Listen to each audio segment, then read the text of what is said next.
Hello guys, welcome back to the channel. In today's video, I'm going to show you how we can enable or disable Google Assistant on our Android phone. Let's get started. First of all, open your Google app on your phone.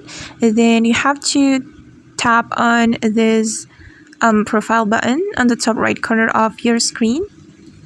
Then there will be several options for you, and you have to click on settings and just tap on it. And then wait guys, right after that you can click on Google Assistant.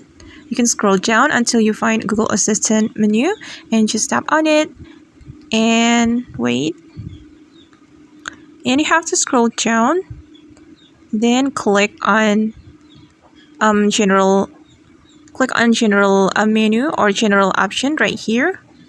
And if you want to enable the Google Assistant, you can simply click on this toggle button. Alright, and click on turn on. Alright, as you can see that the Google Assistant has been turned on. And if you want to disable the Google Assistant, you can click on this toggle button and click on turn off. Okay guys, and that's how we can enable or disable Google Assistant on our Android phone. I hope this video will be useful for you. Thank you so much for watching and see you on the next video.